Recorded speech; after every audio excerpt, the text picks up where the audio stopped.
Nyawa ohunja jisa deliandale ji nio. Nyawa galakwa jisanalunkwane ongwe huwe. I come to you from the fireplace of the Ganyangehaga people, the people that you know as Mohawk people, and the current of the waters of our life along the Guyana Noane, which you think of as the St. Lawrence River. And from that place where I was born into the hands of my grandmother, Ganatdiles, whose name she leads the village, continues to be handed down through the families. And from that place, along the shores of the St. Lawrence, I come to you with a grateful heart to the Bioneers Conference. I've been a Bioneer since 1997. And to be able to participate again in this capacity is a great honor. And so I thank all of you Bioneers for the way that you are and the things that you do and the thoughts that you have that brought this event together year after year. In my work as a Yewilogwas in my community, it is something that came into my life from the moment of my conception. I was born to a woman, a Mohawk woman from a reservation across the river from Montreal, Kahnawake, by the rapids. The only remaining rapids in the St. Lawrence River is because of the Mohawk people there. My mother fell into those rapids and damaged her mitral valve and was told by her uncle, who was the first physician at Kahnawake, a Mohawk physician, never to bear children because it was a threat to her life. And by her own choice, she chose to have 4 of us, and I was her 4th one, born at home. So when I was born, my grandmother was more concerned about my mother's condition and bundled me and placed me in a basket. And about an hour later, circled back to me and found I was bleeding through the bundling from my cord stump. Today, we know that a baby in that condition needs a vitamin K shot, and back then, my grandmother did the best she could through her common sense. So she took a needle and thread and sewed up my cord stump. And I grew up in her care, in her home at Akwesasne. My cousins and siblings would tease me, "You better not make Grandma mad or she'll take her thread back." And I used to sit in the little bed next to the big white iron bed she slept in, the bed where I was born, searching for that thread. And when I became pregnant myself,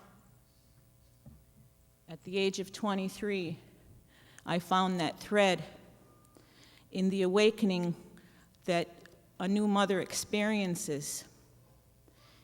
And of the medicines that have been given to me in the 22 years that I've followed the path of the Yewilogwas, among those medicines is a shared medicine from the south of the Mayan people, the ways of the days, or the Mayan calendar. And each one of us has a spirit of the day that we're born on, coming into this world, putting our feet on the road of our lives. And my particular day is the day Ach, which leads into the women's cycle of the calendar. Ach ishkin akmak nok tihash kawok. That's the days of the women's cycle.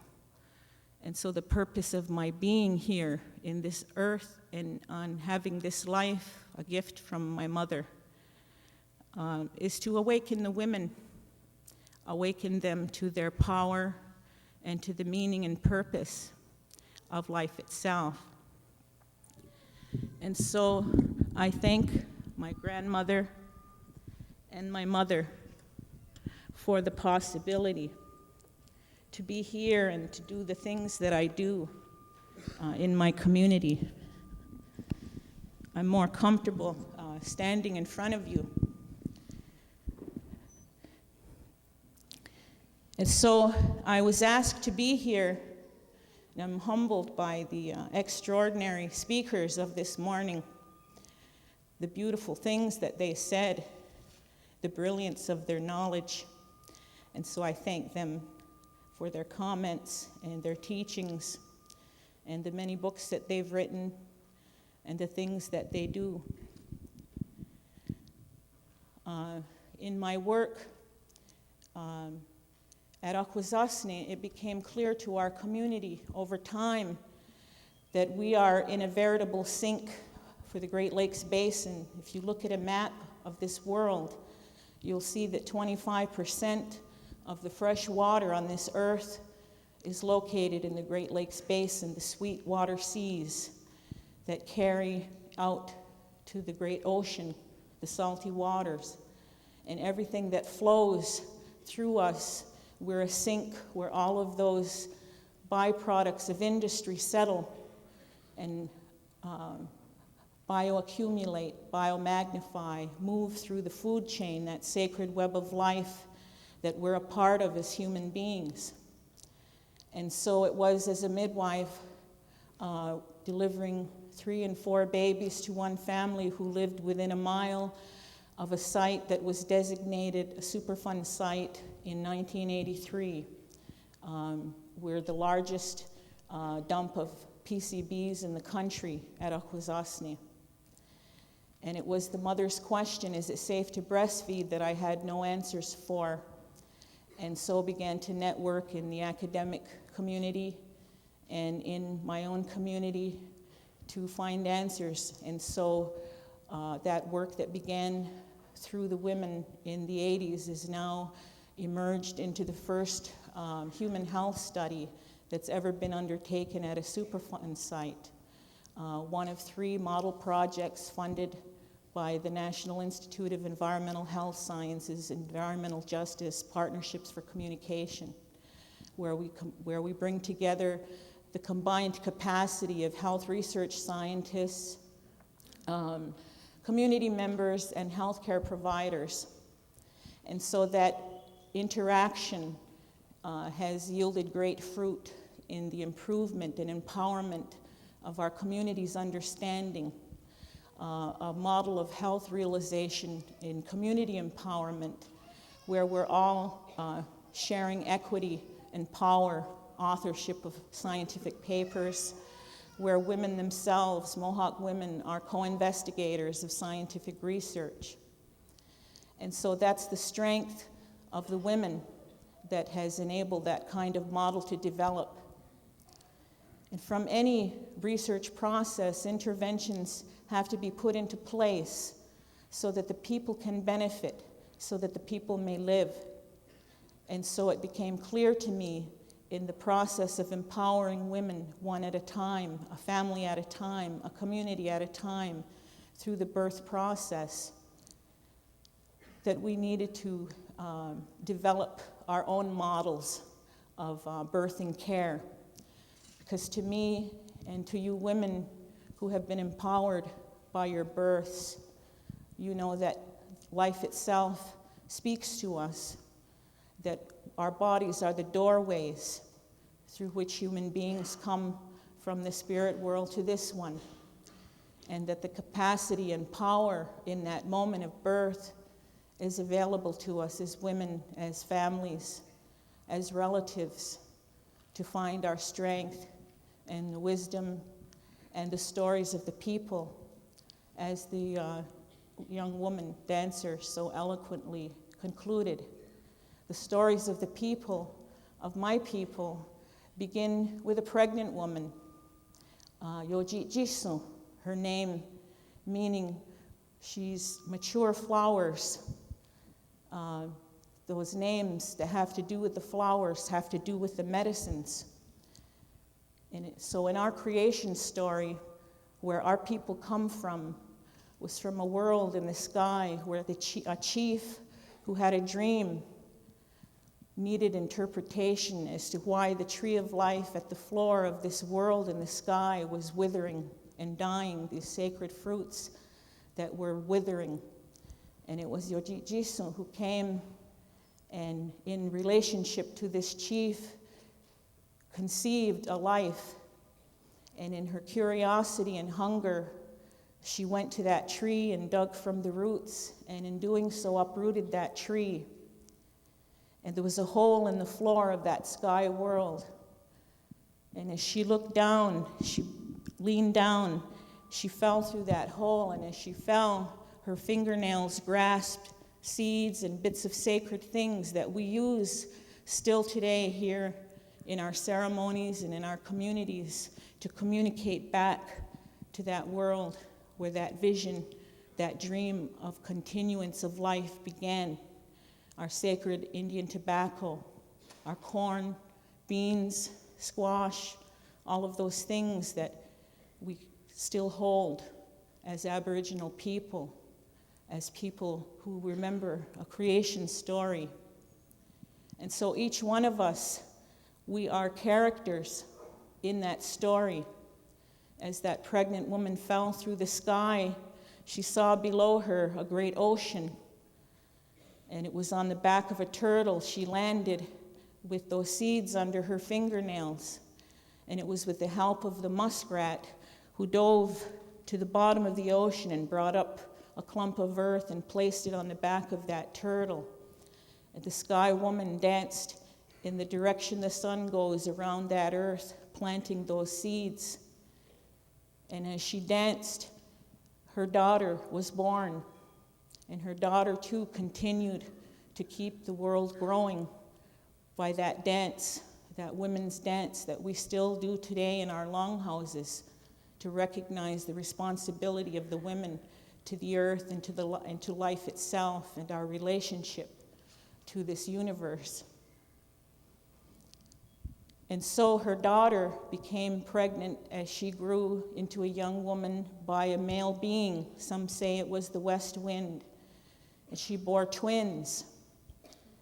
And it was in the work of those twins that the world as we know it was created, the world that we acknowledge and appreciate in our continuing cycle of ceremonies, in our longhouses, in our homes, in our families, beginning with the Thanksgiving to the maple syrup in the spring. That maple tree is a medicine. For 30 days, when the water flows from the tree in the spring, we're supposed to drink that water to prepare our bodies for the new cycle coming.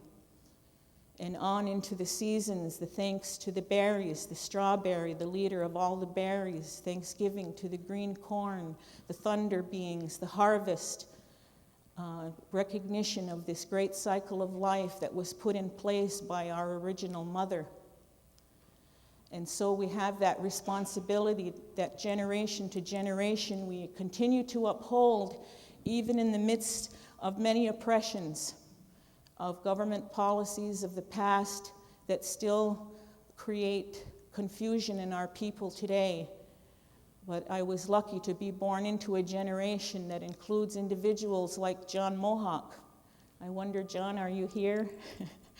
And Oren Lyons and the many Haudenosaunee people who've traveled about the earth carrying the message of the good mind, of righteousness and reason. And it's from that tradition that I present myself to you and declare the right of the Mohawk women to discern for ourselves those things which we continue to hold as our own that come from that original mother. And so doing environmental health research is very discouraging, depressing work to know that the breast milk of every woman on this planet is contaminated with the polychlorinated bad stuff, what our people call the wahekko, the bad stuff. My sisters to the north, the Inuits of Pavangnatuk, have the highest levels of PCBs in their breast milk documented in the world. And they they're bush villages. They don't benefit from industrialized society, but they bear most of the risk because these chemicals, through atmospheric deposition, get into their food chain. They eat about 9 meals of sea mammals a month. And so knowing that, they continue to breastfeed. They continue to do as they have always done. And so in our midwifery work, we work in collusion with the Inuits of northern Quebec, who in the 80s at a circumpolar conference decided that they were going to restore and revitalize the power of birth back to their communities. And since 1985, have had 4 practicing Inuit midwives, one of whom doesn't even have a high school diploma. And yet they took the cesarean rate under the government evacuation policy, where at $10,000 a woman, they're flown out at 36 weeks to cities in the South, have their babies alone, feeling abandoned, and coming home to families that possibly are not intact anymore because of their absence with their new baby. They took the cesarean rate under that kind of birth from 20% to births in their community, in their villages, where 95% of the births are conducted in their own language, to 6%. And so,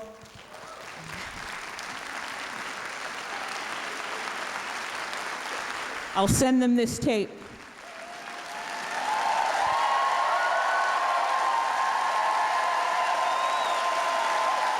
That's for you, Akinisi. And so in 1992, as some of our work began to peak and we were noticing trends of increasing hypothyroidism among perimenopausal Mohawk women elevated above what you would expect in any population of women, I began to organize in the Six Nations community of Ontario, because a big legal door opened for us in '92 when the Midwifery Act passed. And with the help of our enlightened sisters of the Interim Regulatory College of Midwives of Ontario, fought for us to have an exemption in their midwifery law that exempts traditional midwives and healers from any regulation by the government.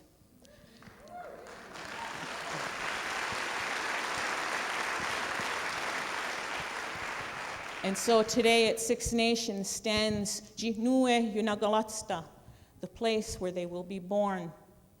And this year, 37 Mohawk and Seneca, Oneida, Onondaga, Tuscarora, and Cayuga babies have been born there into the hands of their own people, on their own land, using the symbolic literacy of our traditions and our culture, and taking the responsibility of life back. Because the door of life and the door of death are the same door. When you lose the knowledge of how to be born, you lose the knowledge of how to die. And the women were always attendants.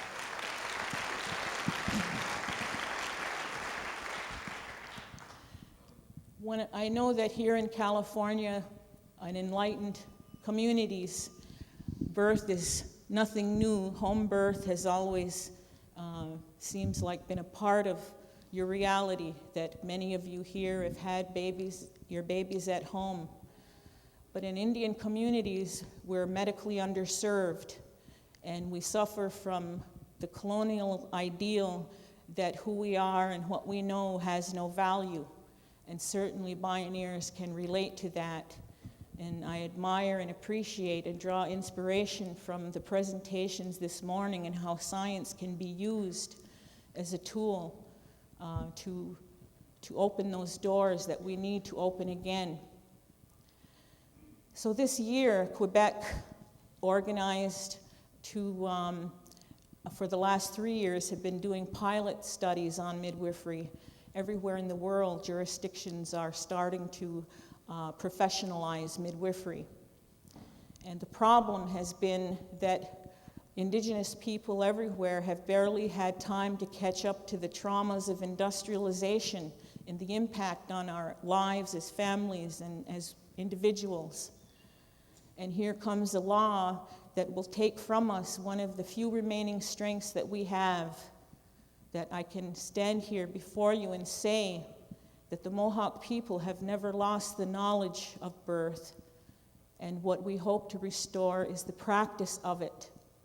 And so in our 4 young students at Jihnue Unagalatsta, 2 of them next spring will be able to practice on their own without supervision. And the other 2 are in their 1st and 3rd years. And that working with the Ministry of Health of Ontario through their Aboriginal Healing and Wellness Strategy, we've been able to develop a training program for Native midwives from other parts of Ontario and other jurisdictions.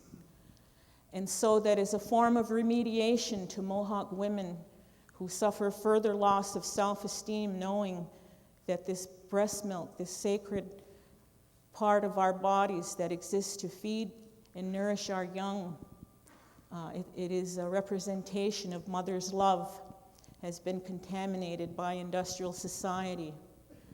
And so to help change the thoughts, the negative thoughts that the women have, the low mood and depressions, the sorrow, the pain that we carry from that 500 years of oppression, we see this as a way to validate who we are and what we know, and to use the strengths internal to the woman and her family. And so a door has opened for us in Ontario, and Quebec is not quite as enlightened as the rest of Canada, and so their Regroupement des Sages-Femmes du Québec has had a moratorium on home birth because of the political and media use of statistics from the pilot study that draw wrong conclusions about the wellness of babies being cared for by midwives. And so I'm urging my colleagues there to use the media to help the citizenry of Quebec understand that midwives are not only safe for the baby, but for the mother and for the continuity of the community and the family and family life, family ways. We still have our extended families. That's what makes our communities different from yours. I live down the road from where I was born, delivering babies to women who were children of babies delivered by my grandmother. And so that continuity is something we continue to enjoy and see as a strength and don't want to lose. And so I want to share with you examples from my own practice of what is different here. What is it? How are we using our cultural knowledge to strengthen the women? I think of a birth that happened recently where this young woman was having her first child. And part of my care is to have them remember their dreams. And so with the help of my teacher, Roderico Teni, who I've known since 1981 when he came to our community seeking help from our Chiefs Council for his villages in Guatemala, used the Mayan ways of the days for dream interpretation. In this woman's dream, she dreamt that she was inside of a tent and there were snakes all around her. And across a veil, another room of the tent, was a woman standing there. And she wasn't so much frightened as aware that she needed to get away from these snakes that were black and white and red and blue in their color. And so she unzipped the tent and she went out and started to run along a path, jumping over many snakes. And then she woke up. When I heard her dream, it was after asking her in my office at Akwesasne, what's happened in the week since I've seen you last.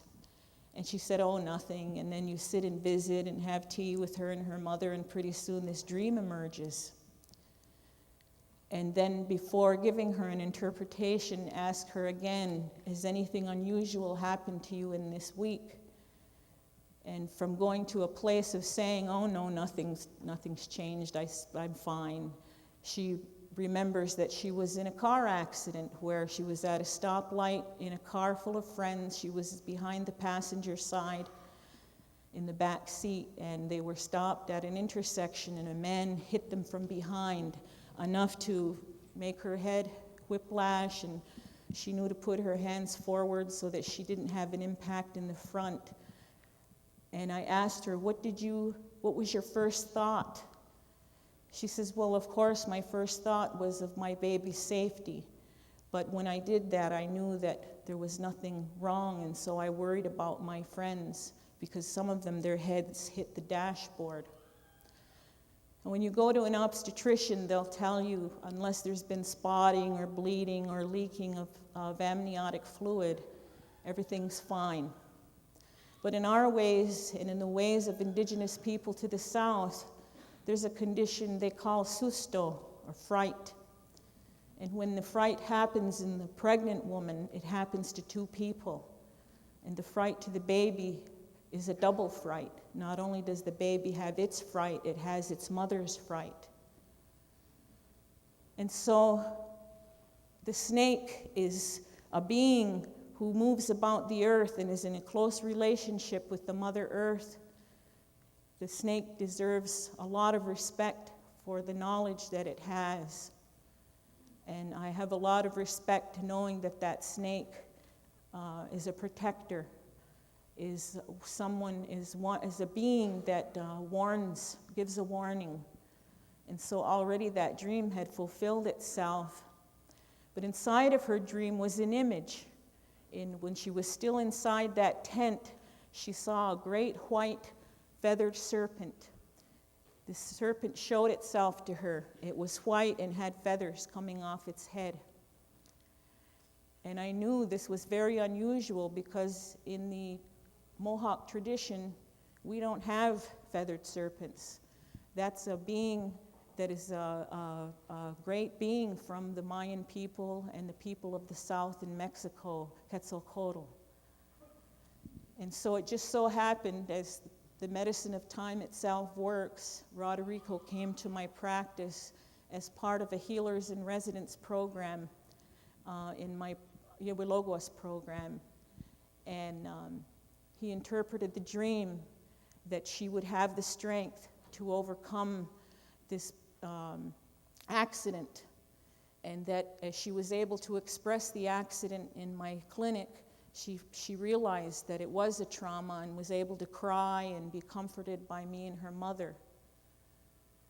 And so I also work closely with Phyllis Klaus, who is Marshall Klaus's wife and a psychotherapist who uses brief psychotherapy and hypnosis in treating traumas and memories in pregnant women.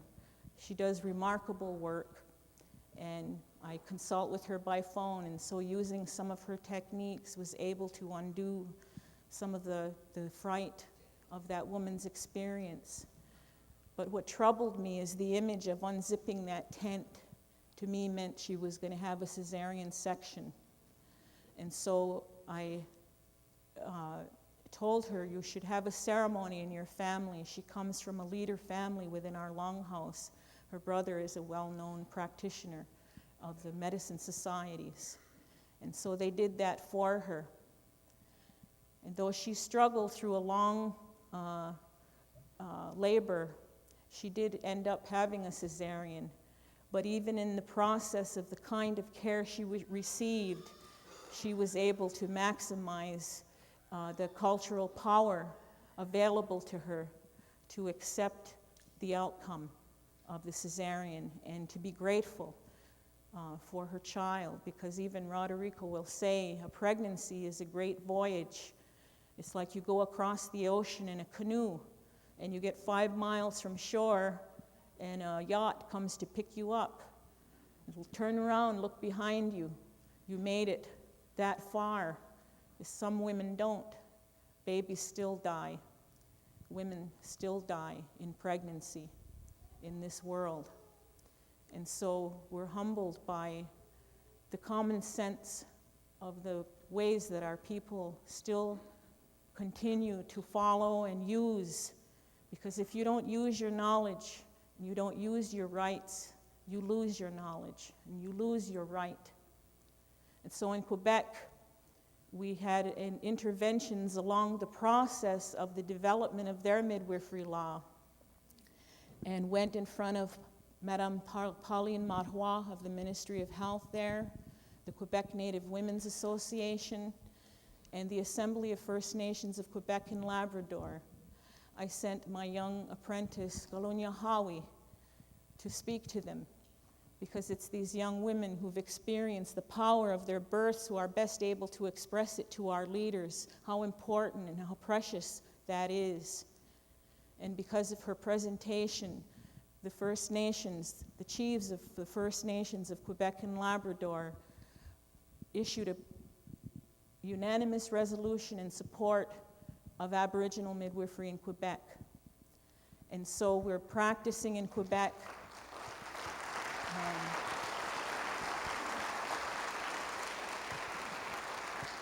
Having met with the Regroupement des Sages-Femmes de Québec, which will soon become the Ordre des Sages-Femmes, the Order of Midwives of Quebec,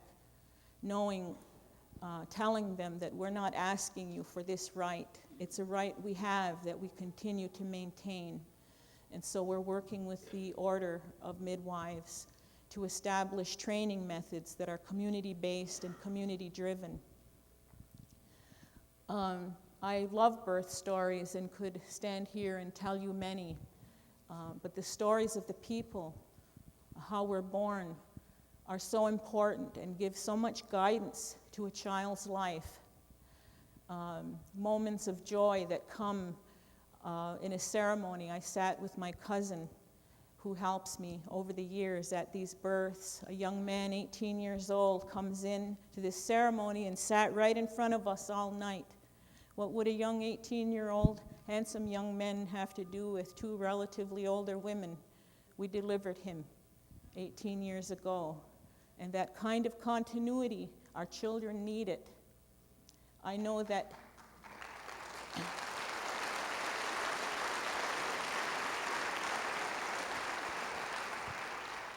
it's the essence of their identity that you can see from my own birth story, that the duty of service to our people that each generation is given is such an important message from our elders. And so, knowing the pressure of time in this conference, I want to close my remarks with prayers, to share with you songs that we use in our medicine circle for healing and for blessing births. And I want to have you relax in your seats where you are and try to get comfortable in this space where you sit, feeling your weight supported by the Mother Earth, taking in a deep breath, breathing in the oxygen, that outside is a blue, sunny sky, and that air is part of us in here too. And the words of these songs, they're simple thought prayers. One of them is a blessing to look at the morning star and say, that's you, each one of you. That morning star is you, glittering bright. And another one is a simple aho yoyanalet, combining the Lakota and Mohawk languages that I use in my work. It means it's good, because what's been done here, what's going on here, the thoughts that are being expressed here, they're good. And so I want you to share that way when you hear those words. And then one song of my own, a personal song, Onunkwa, medicine.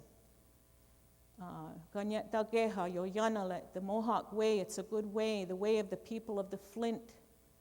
Yungwatsanuni, we continue to live, we're happy to be alive. To thank you to the medicines. And there will be 4 songs, one for each direction. And as the lights are lowered and you close your eyes in the place where you sit and you take in those deep breaths, feeding the fires inside of each cell of your body, use whatever image it is that you have in your life, the experience of your own being that gives you strength.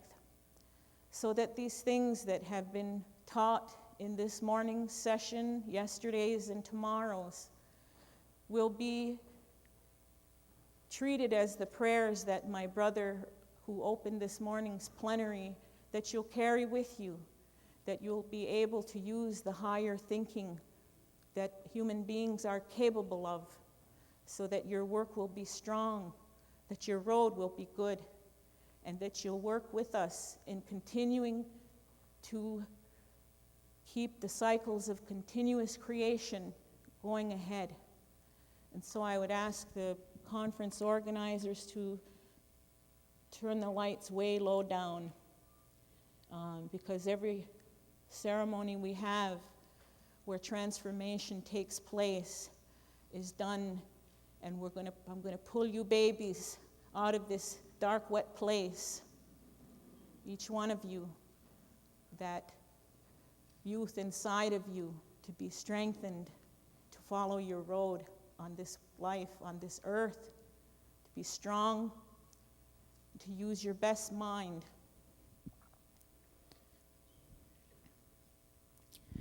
Yana, yana, yana, yana, we, yana, yo, we know.